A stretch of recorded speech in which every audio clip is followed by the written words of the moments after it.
Hello and welcome to today's Lunch and Learn session. We're thrilled that you've been able to join us. My name is Dr. Amy Zarkowski, and I'm the director of the clinic, which is sponsoring these monthly Lunch and Learn sessions on the second Wednesday of each month. The clinic is located in Beverly, Massachusetts, and offers a variety of services and supports for individuals who are deaf or hearing and have communicative or developmental challenges. I do want to draw your attention to the next Lunch and Learn session, which will be on February 9th. The focus of that topic will be expanding the definition of literacy and will be presented by one of our clinicians from the clinic, who is both a teacher of the deaf and a reading specialist. A few tips about today. We do ask you to please let us know in the chat if you have any challenges with accessibility. We will make sure to address those right away. If you have questions about the presentation, please include them either in the chat or the Q&A. We'll hold those questions and we'll follow up with the presenter after the talk. This session is being recorded and will be made available on the clinic website in the coming week or so. If you haven't already done so, I invite you to take a look back at the previous Lunch and Learn sessions that we've already pre-recorded. With that, I'm going to tell you about today's exciting event. The presenter today is Ms. Christina Gulati, who is a speech-language pathologist and the director of the communication department at our program. Ms. Gulati is fluent in English as a first language and American Sign Language as a second language. She loves trivia nights and attempting to recreate fancy dishes that are seen on Top Chef. Today's topic is increasing communication opportunities at home. And with that, I'll turn it over to Ms. Gulati. All right, thank you, Amy. So today I'm going to be talking about increasing communication opportunities at home. And this presentation is geared more towards younger children. So I'm going to talk about ages birth to 5.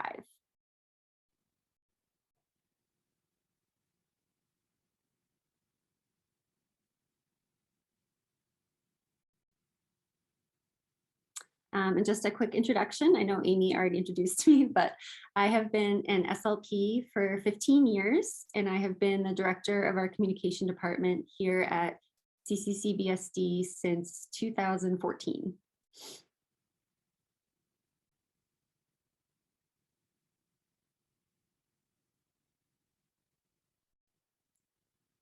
So typically, when people hear speech therapists, they think that we are only working on speech sounds, and there's a lot more to it than just that. So I just briefly want to go over some of the other areas that we do focus on in our job.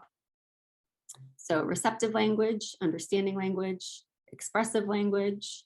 We work on play, social skills, functional communication skills, articulation, which is those speech sounds that we work on, voice disorders, fluency disorders, feeding and swallowing, cognitive rehabilitation. So for example, if we have adults that have had a stroke and then can no longer speak or communicate well, and then also AAC, which stands for Augmentative Alternative Communication. This is something that our school specializes in.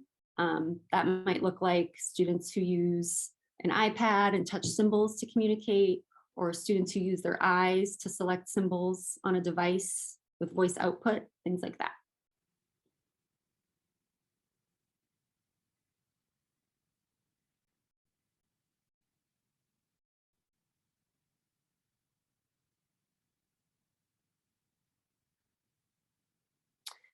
So I'm going to start by just talking about communication development. And there is a huge range of what is considered normal. As you can see in this bell curve chart, anything that falls into that blue color is considered normal for typical development. So this is something we use when we're scoring speech and language assessments. You might notice differences among siblings if you have more than one child in terms of their development. You might notice differences with other children that your child interacts with in terms of where they're at developing communication. You might also see sometimes there's a difference when children are developing gross motor skills versus speech skills. For example, when babies start to walk, they might stop talking quite as much, or vice versa. So again, there is a huge range, especially when babies are starting to learn to speak and communicate.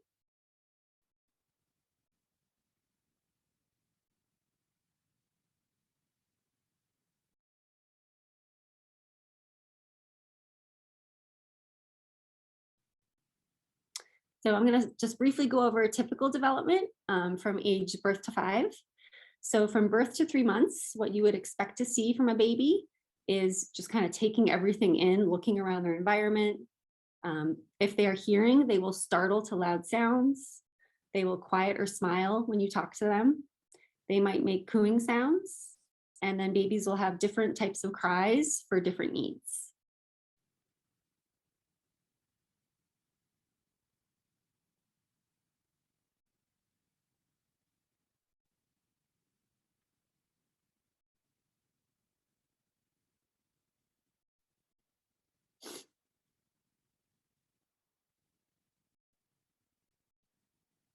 From 4 to 6 months, babies will start to respond to sounds. So they might move their eyes, they'll notice toys that make sounds, they might pay attention to music or changes in the tone of voice that they're hearing. They will coo and babble while playing. They will start to make speech-like babbling sounds, such as pa, ba, me. They will giggle and laugh, and then also make sounds when they're happy or upset.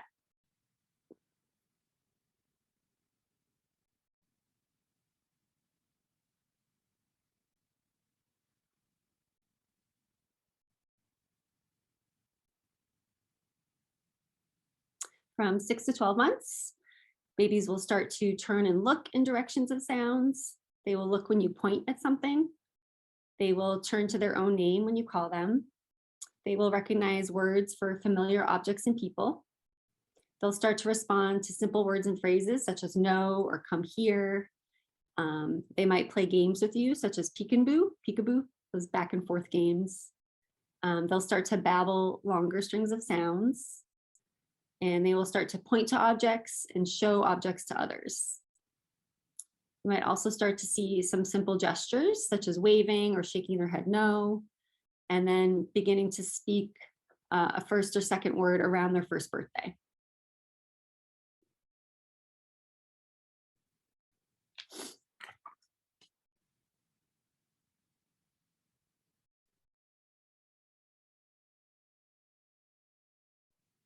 From 1 to 2 years old, typically developing babies will start to point to few body parts when they're asked to do so.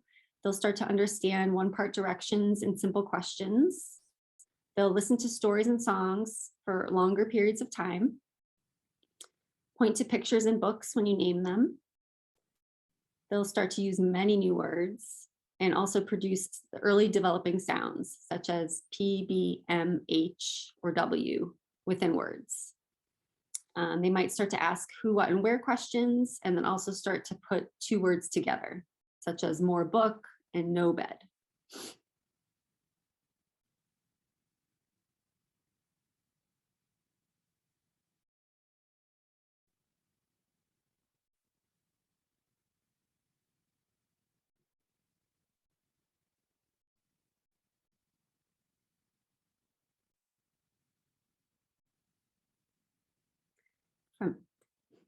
From 2 to 3 years, children will start to show understanding of opposites, such as up and down.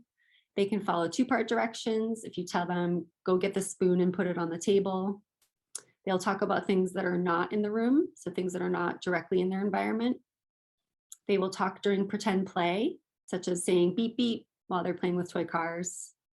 They'll start to produce different sounds, such as K, G, F, T, D in words.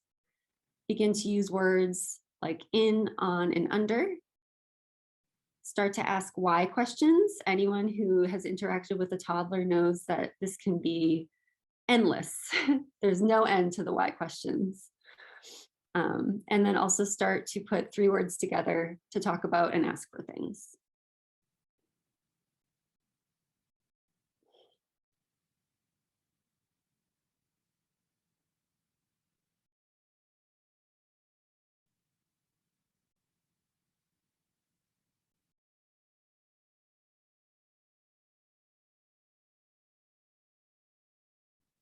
From 3 to 4 years, children will start to respond when you call from another room. They start to understand colors, shapes, and family words. They can answer simple who, what, and where questions. They might start saying rhyming words, using pronouns in plurals, such as I, you, me, toys, asking when and how questions, putting 4 words together, and also making grammatical errors, such as I goed to school, which is part of typical development. They might talk about what happened during the day, and then they will also use multiple sentences at a time.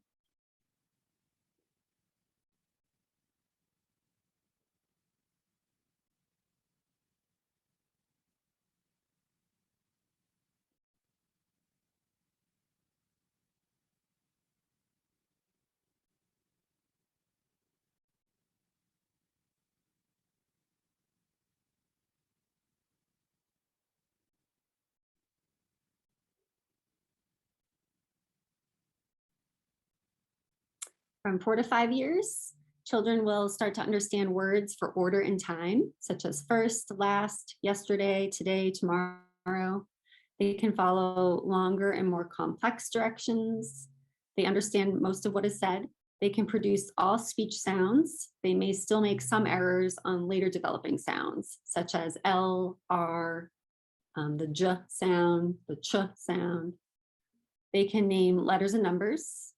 They can tell short stories, and they also may speak differently based on the place and the listener.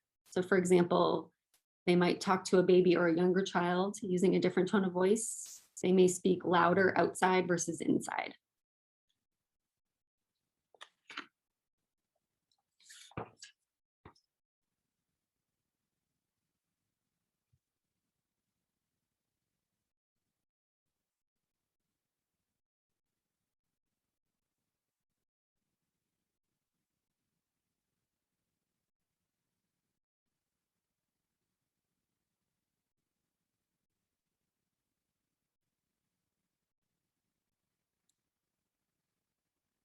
And then finally, just development after age 5.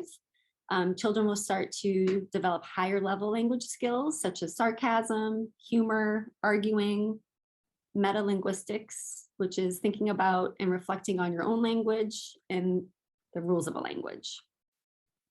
They will demonstrate conversational skills, so staying on topic, turn taking, appropriate eye contact, showing understanding of figurative language, so idioms, metaphors, similes, and then social pragmatic skills, so both verbal and nonverbal. So using things like the correct tone of voice, depending on the situation, observing rules and social interactions, body language, facial expression, and personal space.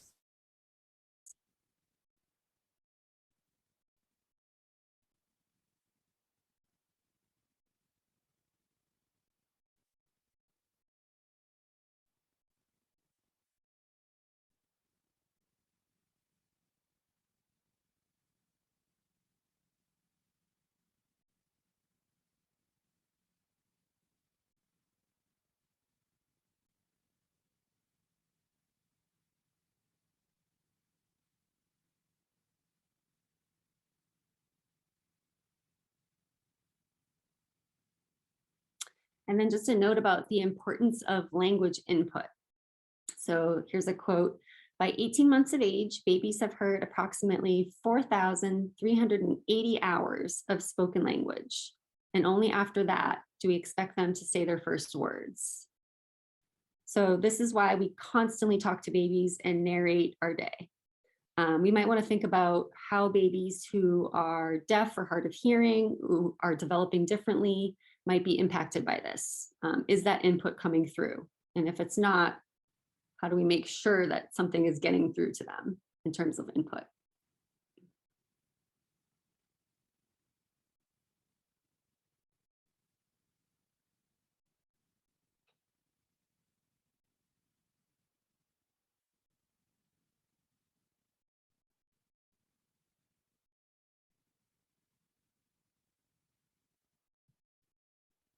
So now I'm going to start talking about a few communication strategies that we as SLPs use all the time and that can easily be incorporated at home as well. The first one is to provide choices. So don't ask a child, do you want blank, unless you're prepared for no. Offering choices gives a child a sense of control and is also a great opportunity for them to use language. The second strategy is wait time. So this is one that is still very challenging for me, but basically you count to 30 in your head and you just quietly wait. You might wait after giving a child a direction or asking them a question, or they are showing you interest in something, and then you just wait. Children need that time to process, and it helps us to also become comfortable with silence. We want to allow children the opportunity to initiate communication. We don't want them to rely on us asking them a question. We may think we know what they want or what they might say, but we don't.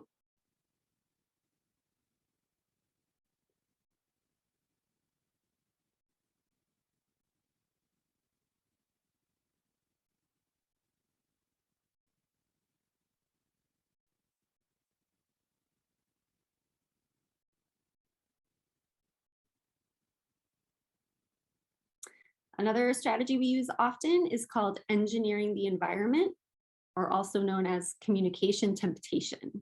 So this is kind of arranging the environment to provide more opportunities for communication.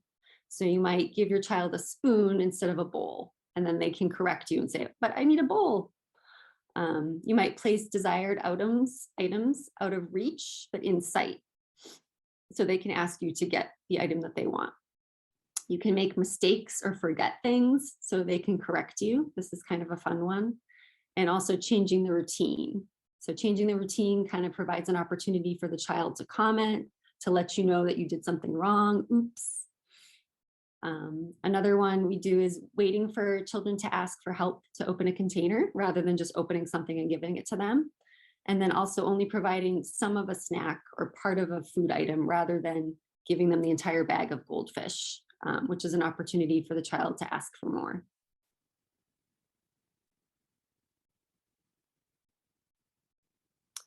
If we are always anticipating their needs, those are some missed opportunities for communication.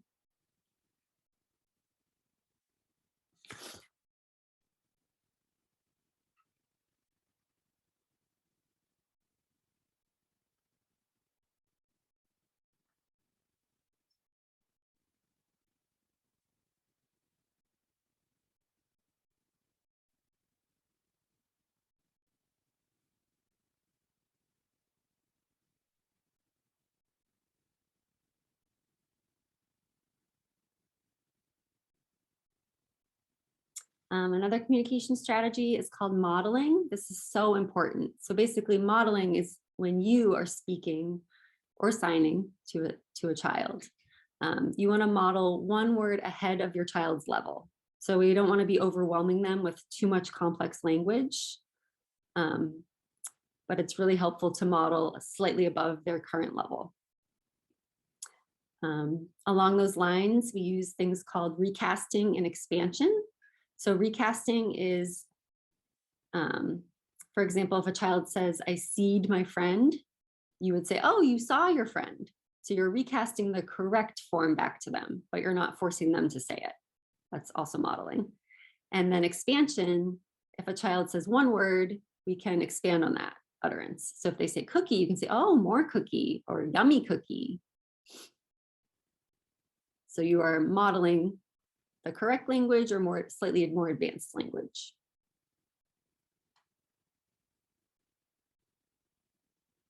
Another great strategy is providing visuals at home. So these can be pictures, symbols, sign supports, and for students, for children who are not deaf or hard of hearing, sign supports. They provide a lasting message that does not require recalling auditory information. This can help with behavior. It can help when language is delayed. And visuals can also be beneficial for typically developing children, not just those that are developing differently.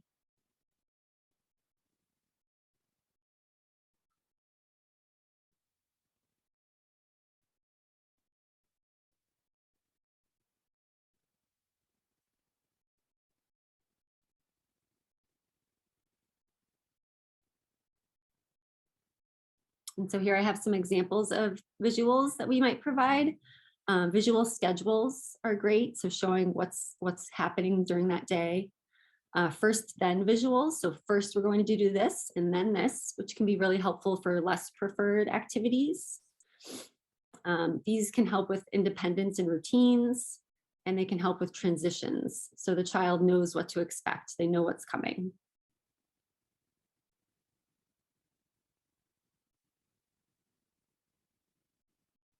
Picture symbols, which is what you see here on the slide, can help reduce frustration. So for children who might not have the language yet that they need, you can provide picture symbols for making choices. They can hand you a picture symbol for something that they might want if they're unable to speak or sign the word, which can really help reduce that frustration.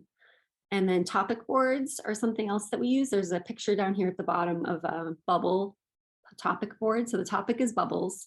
This is something we would use during play to increase language or expand on utterances, especially for children who might be developing differently and don't yet have the words. They can point to the symbols. You can model things like, I blow bubbles up, you blow bubbles down. And that way they can participate and use that symbolic communication during play.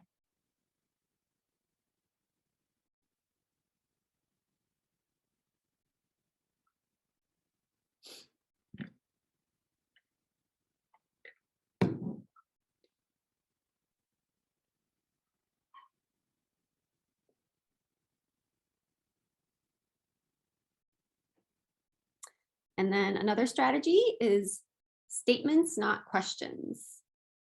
So we do a lot of testing, constantly asking children questions. It's something that everybody does, and it's okay. But questions and commands require a response from the child. And when they do not respond, it can seem like non-compliance. It also places that demand for a response on them. Children first need to have the skills to respond to questions. So we might want to turn our questions into statements. So instead of saying, how many? You could say, I wonder how many we need. Comments, instead of saying, go line up, we could say, oh, I see everyone lining up to go inside. Or suggestions. So instead of asking, what do you need? We might say, looks like you need something.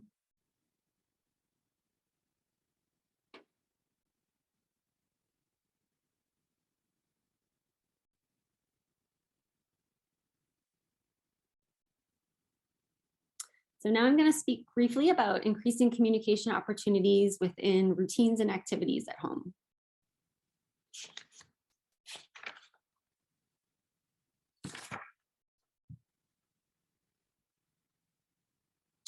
So the first routine is getting dressed.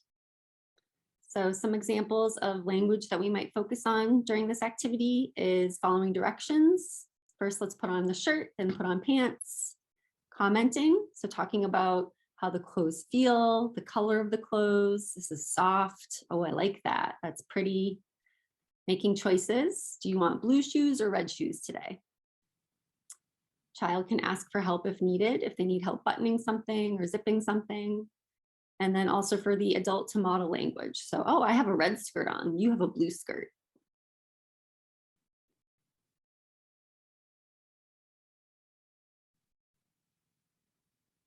Another routine at home is cleaning up. So we can use some great adjectives and comments here, things like messy, neat, dirty, clean, wow. Following directions, put all the balls in the box, clean up, put in, And directions can be simple or complex depending on the child's level. We can target categories. So if we're cleaning up toys, like find all the animals, some of these go in the kitchen, some of these go in the bedroom. We can model language by talking about colors, shapes, sizes, pronouns, you help me, I help you. And then also questions and statements.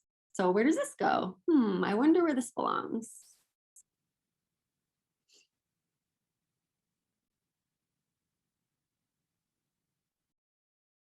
Another great routine is snack time or meal time, because typically food can be very motivating, and it's a great opportunity for requesting and making choices. Children can ask for help to open packages or containers. They can ask for more of a food item. They can combine words. Adults can model those longer utterances. So, oh, you want more cookies? That's a big cracker. And then commenting. So words like yummy, yucky, sticky, hot, cold, messy.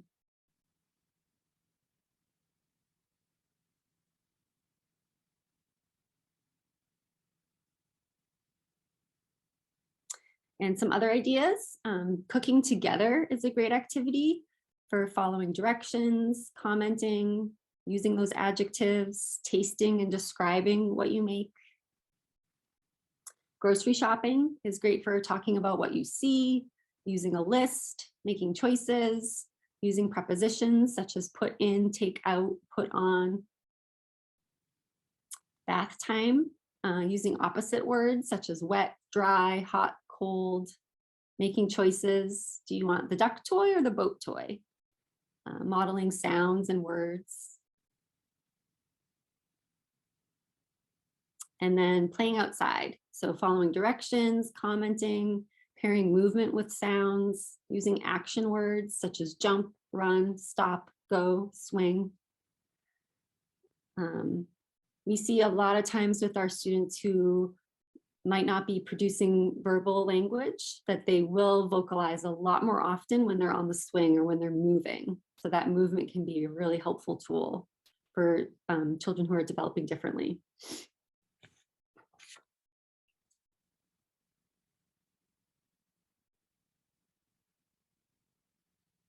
And then some other activities at home, obviously reading books are a wonderful opportunity for language.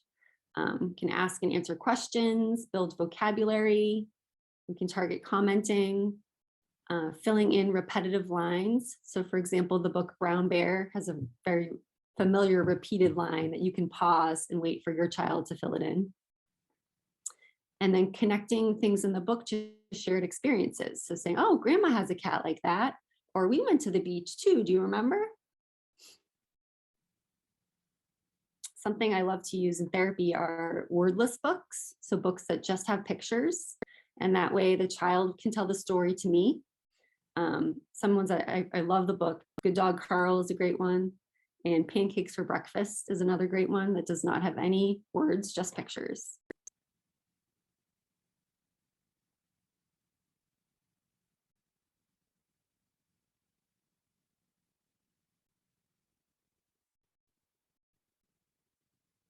Another fun activity at home is bubbles. So bubbles are every SLP's secret weapon. I have yet to meet a child that does not love bubbles.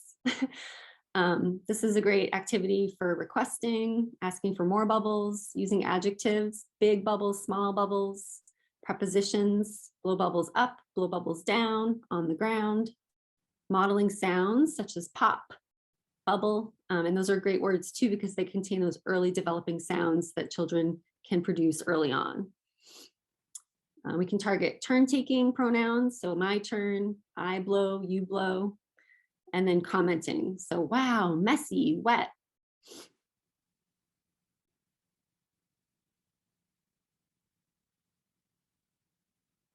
Another great motivator for many children is music. Songs can be great for making choices of what to sing, filling in those verses and words, practicing sounds and words, and can be very helpful during transitions and routines. So a lot of times we'll pair a song with a transition. such as the cleanup song, bedtime songs. The good morning song is used a lot at school. And then sometimes we've also used, for example, Ants Go Marching. In physical therapy, we've used that song with a student who was working on walking. And that was really motivating.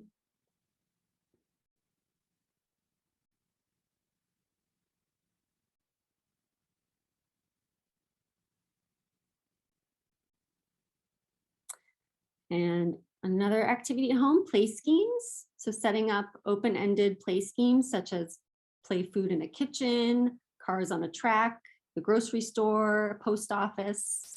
You can use open-ended toys and household items to encourage creativity. You don't have to buy a full post office set or a full kitchen set. You can use pots and pans that you already have. This is a fun one if you're able to join your child and play. You can be present, really slow down, focus on playing, being in the moment. You can narrate your play and your child's play. Provide that wait time to see what they say, what they do. Remember that questions, less is more. And then also use those expansions and extensions of whatever language your child is putting out there.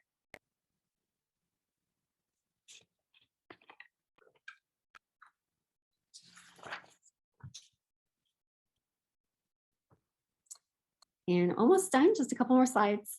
Some other toys and games that I really love to use for increasing language are Mr. Potato Head, which is great for teaching body parts, prepositions, commenting. Play-Doh is a great tool for shapes, colors, making choices, using action words. And then puzzles are wonderful for vocabulary building. You can find a variety of different types of puzzles, different words to target. And then those preposition words. So targeting put on, put in, take out.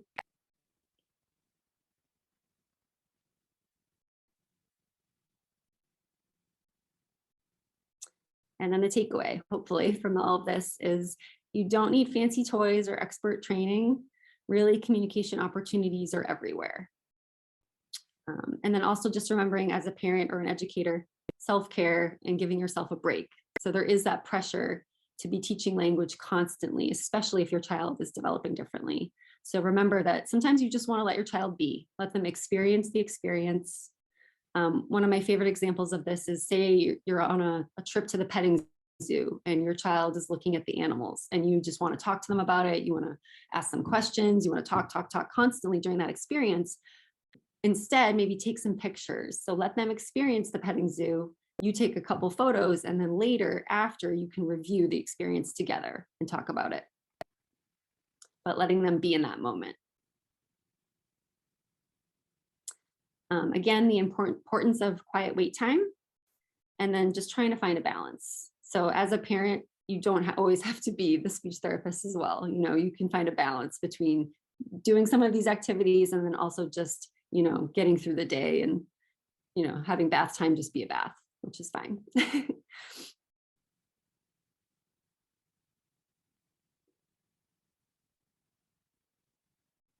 And then I know we're pretty much out of time for the presentation. If anyone has any other favorite games or boys or books or toys or other activities, feel free to just throw those ideas or suggestions into the chat.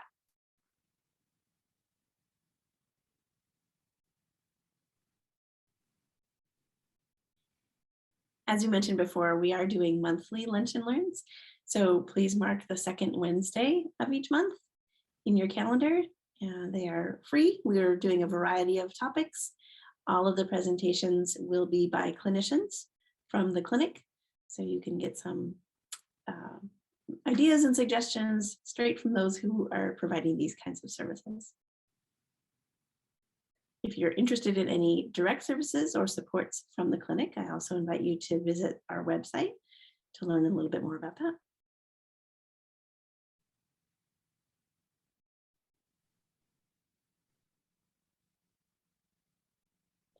There's a question about visual input for behavior and emotional support for a 2-year-old who has bilaterally sensorineural hearing loss.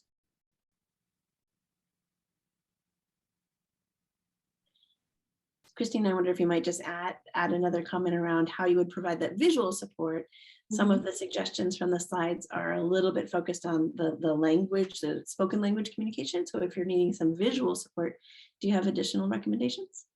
Yeah, so okay, tantrums. We often use visuals with our younger students who also have hearing loss. If they're signing, we might use, instead of just a picture symbol, we might have a picture of someone familiar to them doing the sign. So for example, if we're making a symbol for help, we'll have a picture of somebody signing this, and then we'll print that out and kind of laminate it and have that be a choice for them. We also focus a lot on words like more or all done. We might have a picture of someone actually using the sign for all done. You can also have a picture symbol or a picture representing that concept. And then when you use it with the child, you pair it with the sign. So you might show them the picture symbol for all done, and then you're signing, oh, all done, looks like you're all done. That's something that we do very often here.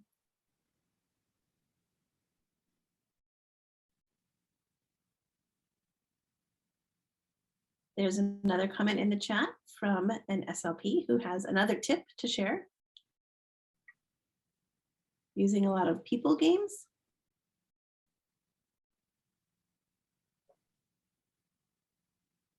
This individual says it gives a lot of sensory input and connection, making a visual and using a routine with the same words or melody every time, a beginning and an end, so that the child knows when it's done and can ask for more. Yeah, that's a great idea. And from the Q&A, another question. How do you balance modeling language, one word ahead, with rich language modeling? In which context do you employ each strategy? That's a great question. So obviously, as an adult, you're going to be speaking, using that higher level language most of the day. I think if you are, in the moment within an activity with the child, and then you're focusing on modeling maybe more close to their level, if that makes sense. So while you're playing with bubbles, you might not be using really high level language. You might be just modeling, oh, I like bubbles. You want more bubbles, things like that. So within the specific activities. I do see a comment in the chat, or Amy, if you want to read it. Sure. So I tried to ask him, referring to this young child again, verbally and using signs, what's wrong? Do you need help? Can mommy help you? And sometimes it doesn't work and he gets frustrated and throws things. Is this typical 2-year-old stuff, right? So yeah, it is typical 2-year-old stuff, but it also, wanting to be aware that some of that might be related to a communication breakdown. So I think visuals of maybe choices for what he might be wanting in that moment. Sometimes the first then visual can be really helpful if it's an activity that is less preferred for your child, but there's something that they like that you could put next. So say you want them to get dressed and they hate getting dressed, but after they get dressed, they can have a snack, which is motivating. You might have just a simple 1-2 picture of first clothes and then snack. That might be helpful. And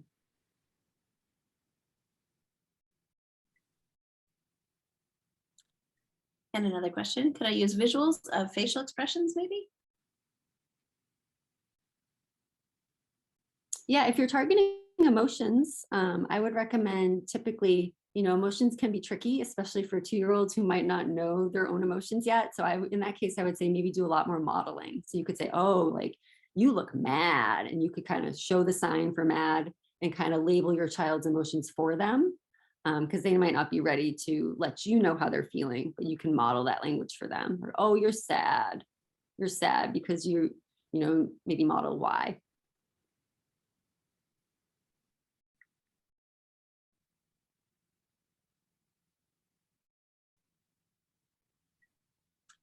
And another comment in the chat for tantrums. Oops. Reduce questions, since ability to respond to them will be diminished when emotions are running high. That's a good point.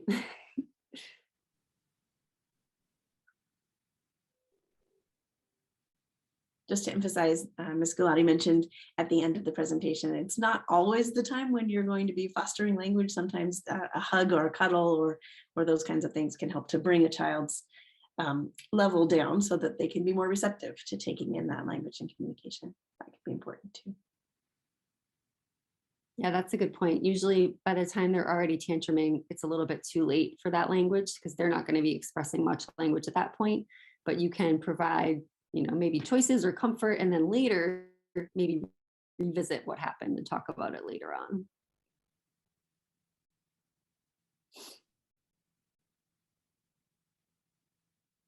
Question in the chat.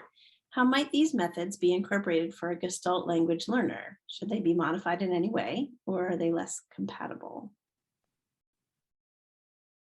That's a great question. I think a lot of these strategies, if you know that your child is a Gestalt language learner, maybe you could start incorporating some of their scripts into the activities and routines. So if you're blowing bubbles and you have a script or something that they might use in terms of echolalia that you could incorporate into that routine or something motivating for them, maybe trying that.